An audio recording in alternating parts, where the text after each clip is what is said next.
I was already holding the zipper of the suitcase when the knock came.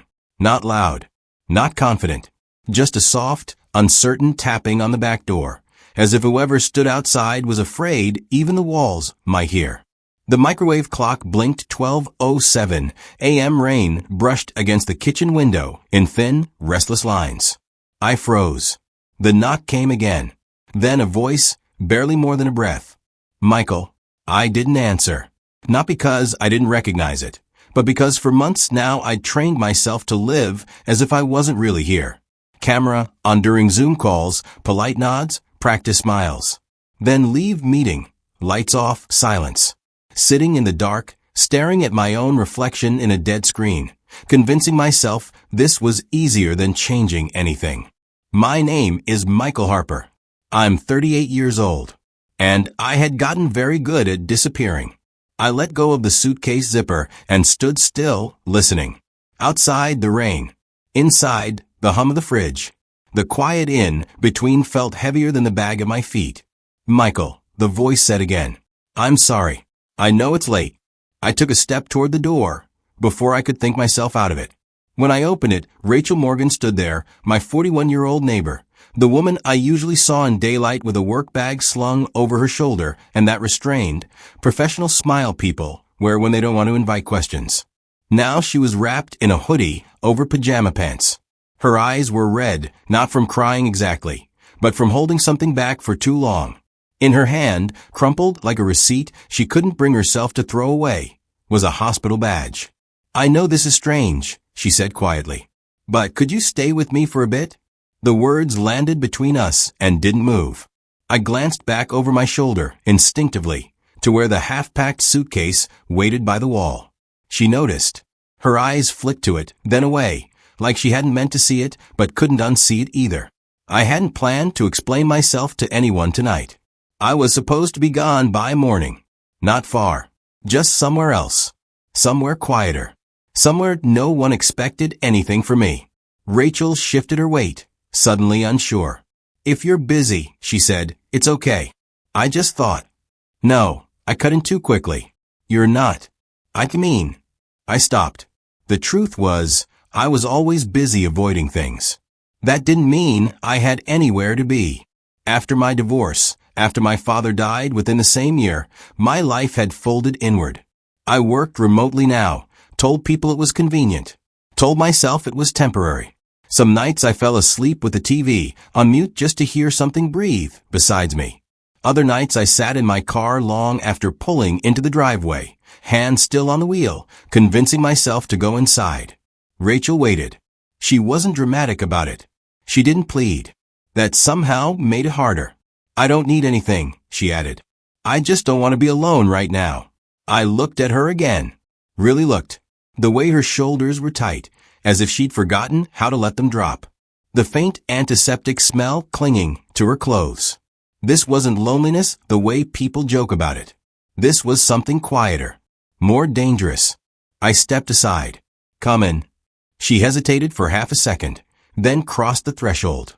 The door closed behind her with a soft click that sounded louder than it should have. My house felt suddenly smaller, but not in a bad way. Different. Like a room that's been empty too long and finally remembers what it's for. Sorry about the mess, I said automatically. She shook her head. It looks lived in. We stood there awkwardly until I gestured toward the kitchen. I put the kettle on without asking. My hands knew what to do, even if my head didn't.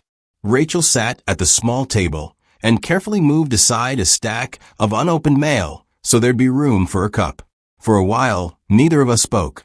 The kettle screamed. I poured the water. The silence wasn't uncomfortable yet, just cautious. Long shift. I asked finally. She nodded. Long week. She wrapped her hands around the mug like it was something solid she could hold herself to. I noticed they were trembling, just slightly. You don't have to talk, I said. We can just sit. She let out a breath that sounded like relief. Thank you. Minutes passed. Then she said, sometimes I get home and the house feels louder than the hospital. I understood that without asking why. When she stood to leave, the clock read 1:02. She paused by the door. If tomorrow's bad too, she said, not meeting my eyes, would it be okay if I called you? I felt the weight of that question settle somewhere deep. Being someone's late-night call meant responsibility, presence. It meant not vanishing so easily. I don't know what I'm doing, I admitted. That makes two of us, she said, offering a small, tired smile. After she left, I didn't go back to the suitcase. I turned off the kitchen light and stood in the dark, listening to the rain fade into something softer. For the first time in a long while, I didn't feel the urge to disappear. The kettle had already gone cold once before either of us noticed. Rachel sat at the small kitchen table, both hands wrapped around the mug, as if the warmth was the only thing keeping her anchored. I stood by the counter longer than necessary, wiping the same spot twice, pretending I was tidying up a space that barely ever got used. It wasn't awkward. Not yet. It was something more fragile than that.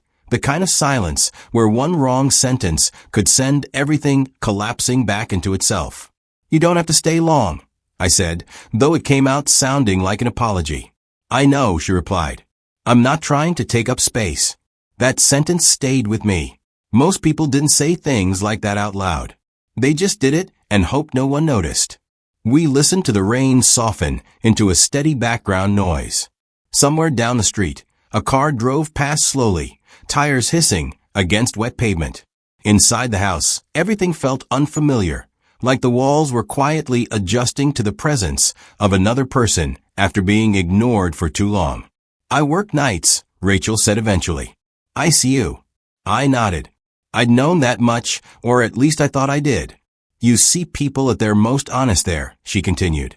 Not because they want to be, because they're too tired or too scared to pretend. She stared into her cup. When my shift ends, it feels like everything I've been holding up all night just lets go. I didn't rush to answer. I'd learned, through a therapist I never mentioned to anyone, that silence wasn't something you had to fill. Sometimes it was the only thing holding a moment together. I used to come home and talk out loud, she added quietly, just to hear another voice. Then I stopped. It made the empty rooms feel bigger. Her hands trembled again, barely noticeable unless you were looking for it. I keep the TV on at night, I said. Muted. She looked up, surprised. I don't even watch it, I went on. I just like knowing something's there, that I'm not the only one awake. For the first time, her shoulders dropped. Just a fraction, but enough to matter. She told me about the duplex she lived in, about the fridge that held a photo of her son from a few years ago, before custody schedules and lawyers turned weekends into negotiations, about the way her ex still texted, polite and distant, reminding her that their son was doing better with routine. I don't argue, she said. I don't have the energy to fight everything. I understood that too well. After my divorce, energy had become something I rationed carefully. Some days I spent it all just appearing functional on a screen. We didn't talk about my family at first. She didn't ask and I didn't volunteer. But at some point she glanced around the kitchen, at the unopened mail and the half-packed box near the wall. Are you moving? She asked, not accusatory. Just curious. I hesitated. I thought about it, I said. Because of work. Because of everything. That answer seemed to satisfy her. Or maybe she just respected it. When she finally stood to leave, the clock read 1:02 a.m. I hadn't realized how late it was. Thank you, she said, pulling her hoodie tighter around herself, for not asking too many questions. At the door, she paused, hand resting on the frame. If tomorrow's bad too, would it be okay if I called you? The question landed heavier than it should have. Being someone's late-night call meant responsibility, presence. It meant not disappearing when things got inconvenient. I don't really have a system, I said. She smiled, tired but genuine. Neither do I. After she left, the house felt different, not fuller, not emptier, just altered. I stood in the kitchen for a long moment before turning off the light. I didn't unpack the suitcase, but I didn't zip it either. The next morning, my phone buzzed before I'd finished my coffee. An email from HR, polite language, clear implications, a reminder about visibility and consistent engagement. I stared at the screen longer than necessary. Then I looked out the window toward the neighboring house. Rachel's porch light was still on, even though the sky was already lightening. For the first time in months, the idea of being visible didn't scare me as much as the idea of being absent. And that realization unsettled me more than the knock at midnight ever had. The first sign that things were changing came in the form of a calendar invite. No warning, no explanation, just a 30-minute meeting titled Performance Alignment, scheduled for early Monday morning. I stared at the screen longer than necessary, my thumb rubbing the edge of the desk without me realizing it.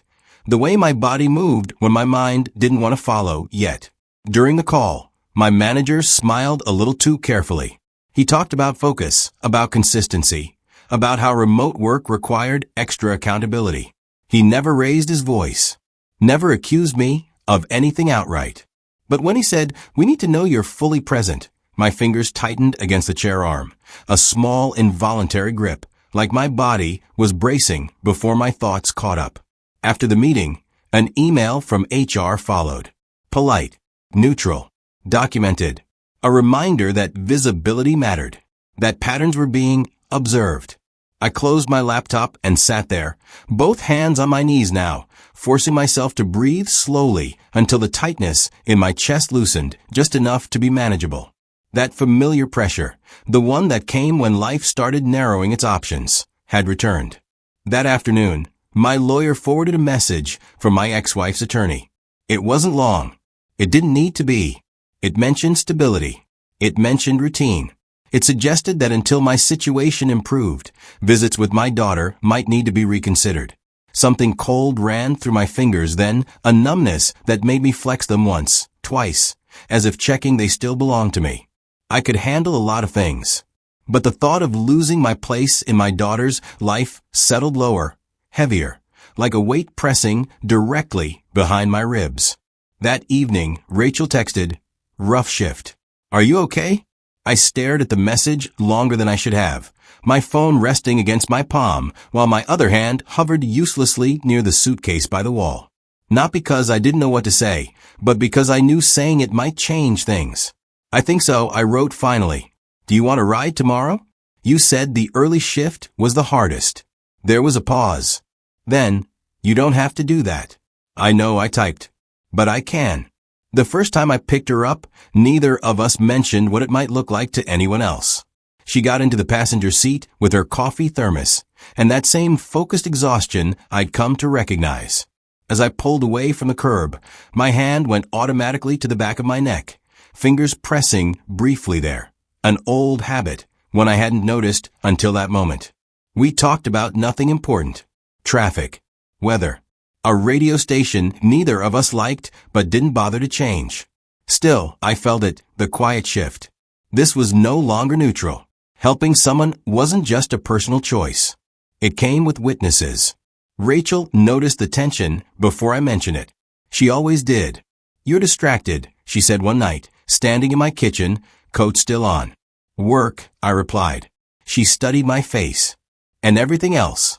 I told her about the meeting, the email, the lawyer. I didn't dramatize it. I didn't have to. The facts carried enough weight on their own. "I don't want to make this harder for you," she said after a moment. "You're not," I said too quickly, rubbing my palms together once, as if I could warm the thought away. She didn't argue, but she didn't look convinced either. The warning at her job came 2 days later. A supervisor pulled her aside between shifts, said someone had reported her for falling asleep briefly in the break room. 15 minutes.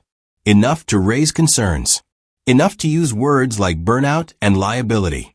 "They're watching me now," she said later, voice flat. "One more mistake, and they'll pull me from nights." We sat there, the symmetry impossible to ignore. Two adults being evaluated not by who they were, but by how tired they looked. That night, I made a decision I hadn't planned on making.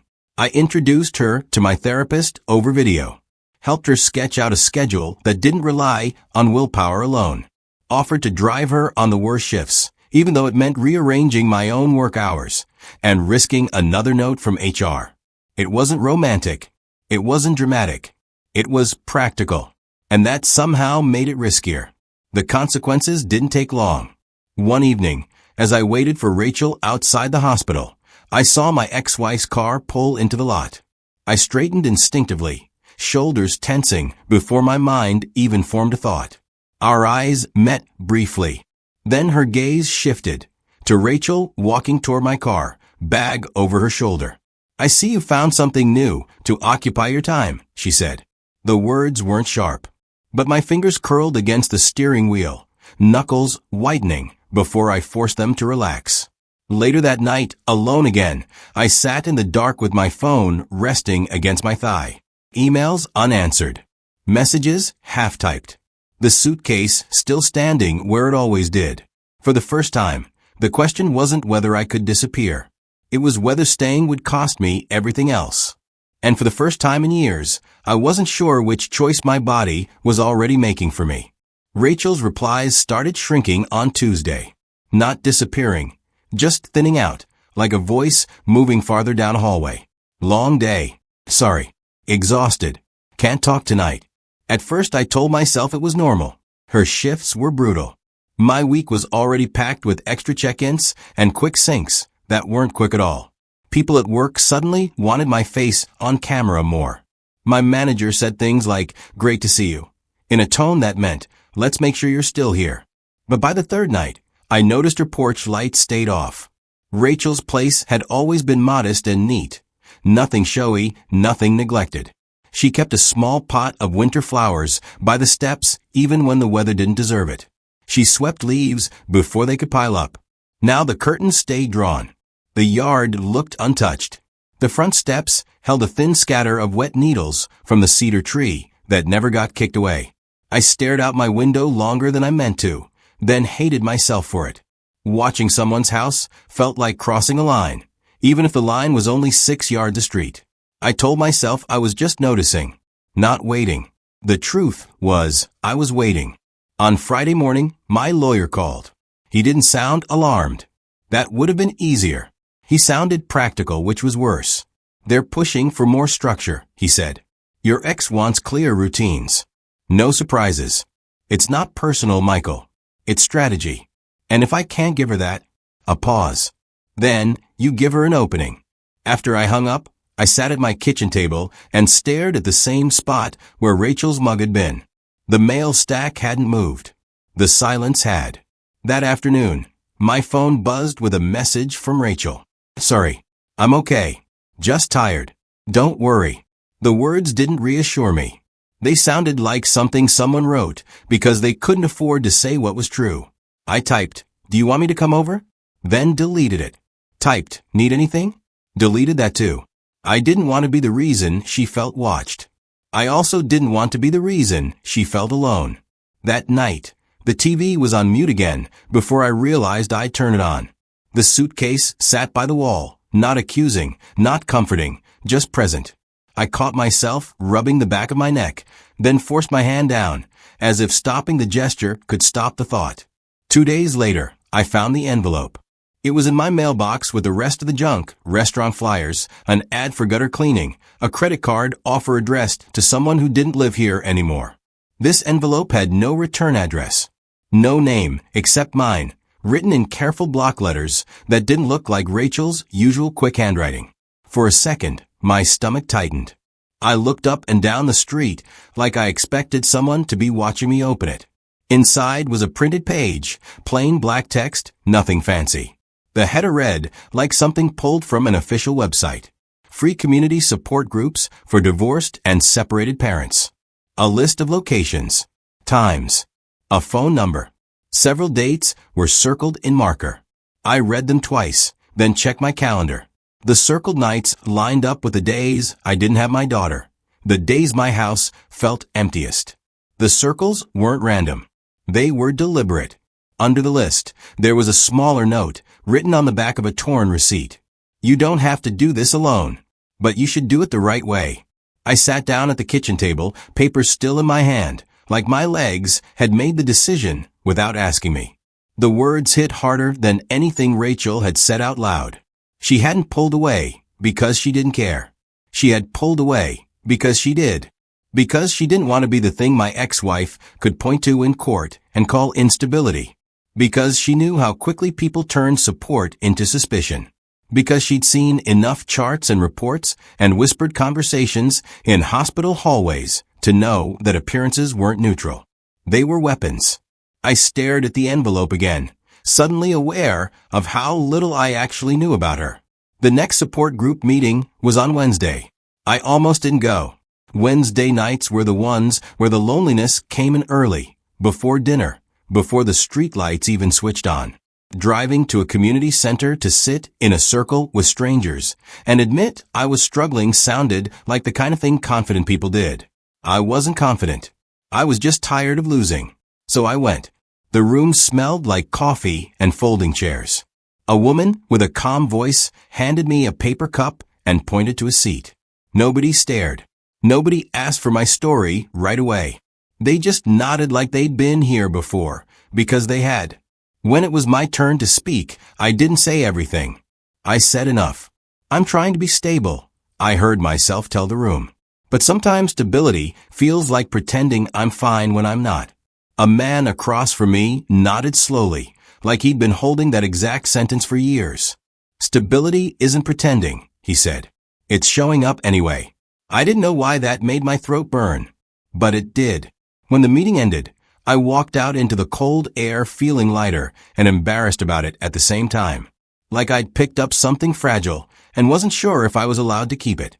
That's when I saw Rachel. She wasn't inside. She wasn't near the door. She was in her car in the far part of the parking lot, engine off, sitting still with a thermos in the cup holder. She didn't wave. She didn't call my name. She just watched. I stopped walking. The moment stretched between us. I could have turned away. I could have pretended I didn't see her. Instead, I walked toward her car. When she rolled the window down, the warm air inside met the cold outside, like two different worlds touching. I didn't know if you'd come, she said quietly. I almost didn't, I admitted. She looked tired. Not just physically, tired in the way someone looks when they've been careful for too long. I didn't go in, she said. That wasn't the point. I just didn't want me walking out to an empty parking lot, I finished. Her mouth tightened, like she didn't want to confirm how true that was. We didn't cross any lines. We didn't hug. We didn't do anything that would look like a story someone could twist. We just walked slowly, side by side, down the sidewalk past a closed bakery and a laundromat with fluorescent lights buzzing behind the windows. We talked about small things. A coffee shop on the corner that made terrible muffins.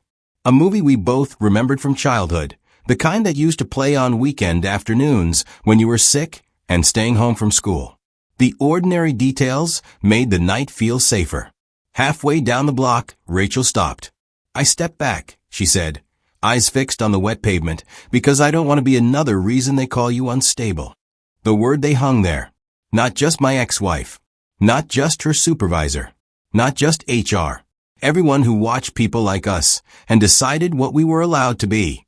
I swallowed. My fingers had gone cold again, the way they did when fear slipped in quietly. I flexed them once and let my hand drop back into my coat pocket. I appreciate it, I said, because it was true. And then, because honesty was suddenly easier than pretending, I added, but it also felt like you were leaving.